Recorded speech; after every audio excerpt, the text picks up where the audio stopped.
So, you came back. Good. I have something important to share tonight. It is time for Chapter 64. Hospitals hold more than the living. This is not a comfortable thought, but it is an honest one. The volume of human experience that passes through a hospital over decades of operation leaves something behind, not in any way that modern medicine has a framework for, but in the particular way that intense human experience always leaves something behind in the spaces where it occurred. Joy, fear, relief, grief, the particular extremity of the human condition at its most exposed. Year after year, ward after ward, bed after bed, all of it settling into the walls and the floors and the particular quality of silence in a hospital at 3 in the morning, and sometimes, in certain wards of certain older hospitals, that settlement becomes something more than atmosphere, something that fills the beds again after midnight, and lies very still, and waits for morning. A nurse had been working night shifts in an older wing of a large hospital for several years. She was experienced and practical, not given to imagination or anxiety. She knew the building well, its sounds, its rhythms, the particular way it behaved in the deep hours of the night. She had worked the same ward for long enough that she noticed immediately when something changed. The first time she saw them, she assumed a late transfer had been arranged without her being notified. A ward that had been empty at midnight was partially occupied when she checked at 2 in the morning. 4 beds, figures lying in them, still. She went to the nursing station to check the register. No transfers recorded, no new admissions. She returned to the ward. The beds were empty again. It happened again the following week. Different beds occupied. Same quality of stillness. Same absence from any register she could find. She stood in the ward and looked at the occupied beds and tried to account for what she was seeing. The figures were entirely still, not the stillness of sleep exactly, something more complete than sleep. She approached the nearest bed carefully. The figure lying in it did not respond to her presence, did not move, did not open its eyes. She reached out and touched the blanket covering it, and felt nothing beneath her hand, as though the figure she could clearly see lying in the bed had no physical substance, no weight, no presence that her hand could confirm. She withdrew her hand and stepped back, and reported it the following morning to the senior nurse on the day shift. If these stories find their way to you, if you feel drawn back to this quiet room again and again, there is a place for you here. Others have found it. Perhaps you will tell them you did too. The senior nurse listened to her account carefully, asked several practical questions, suggested several practical explanations, lighting conditions, fatigue, the particular way shadows fell in that ward at night.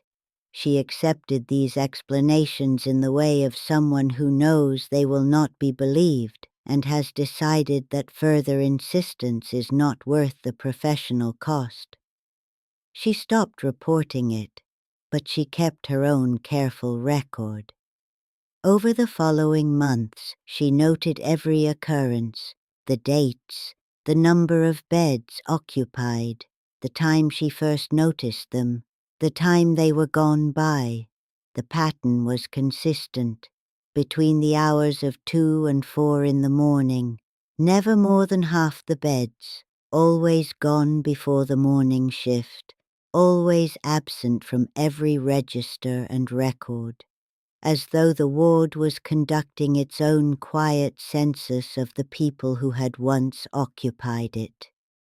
She developed a working relationship with the ward's nighttime occupants over time. She stopped approaching the beds, stopped trying to check the register for admissions that would never be there. She simply moved through the ward on her rounds with the calm professionalism of someone who has accepted an unusual feature of their working environment and decided to accommodate it. She turned lights on at the start of rounds and off at the end. She spoke her standard observations aloud as she moved through the ward as she would have in any occupied ward.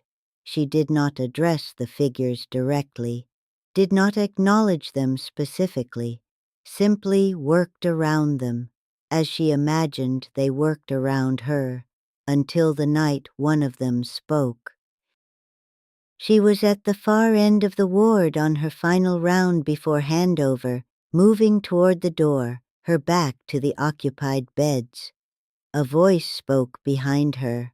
One word, her name, spoken quietly, in the particular tone of a patient who wants to attract a nurse's attention without disturbing anyone else. She stopped, stood completely still for a moment, then turned around.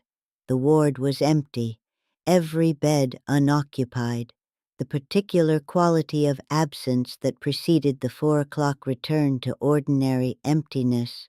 She stood at the end of the ward and looked at the empty beds, and heard nothing more. She completed her handover and went home, and sat in her kitchen for a long time before going to bed, thinking about the voice, about her name, about the particular tone it had used, the tone of a patient who simply needed a nurse to know that they were there. She eventually moved to a different ward in a newer part of the hospital. She did not request the transfer for any reason she stated officially, but she told me that she had begun to find the nights there increasingly difficult, not frightening exactly, but heavy in a way that accumulated over time, the weight of all that memory, all that presence, all those nights of figures in beds that no register recorded. She said something to me as we parted that I have thought about many times since. She said that hospitals did not simply treat the living, that they accumulated something over the years, a residue of everyone who had ever passed through them, and that sometimes, in the quietest hours, that residue became present enough to speak softly, clearly, in the tone of someone who simply needed to know that they had not been forgotten. Another whispered story from Japan, shared quietly here beside the kotatsu.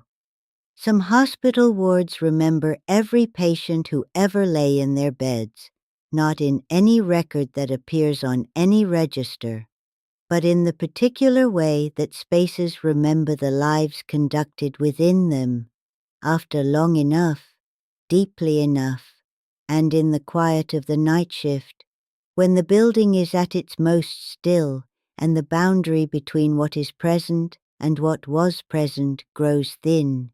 Those beds fill again, with the same patients they always had, and occasionally one of those patients speaks, softly, a single word, simply wanting to be heard, simply wanting to know that the nurse moving through the ward in the early hours of the morning knows that they are there and has not forgotten, that someone, in all the years of that ward's long and occupied history, is still paying attention. If this story stayed with you, if the dark or the shadow feels a little closer tonight, you know where to find me. I am always here, beside the kotatsu, watching, waiting, and if you wish others to find their way here too, I would not object.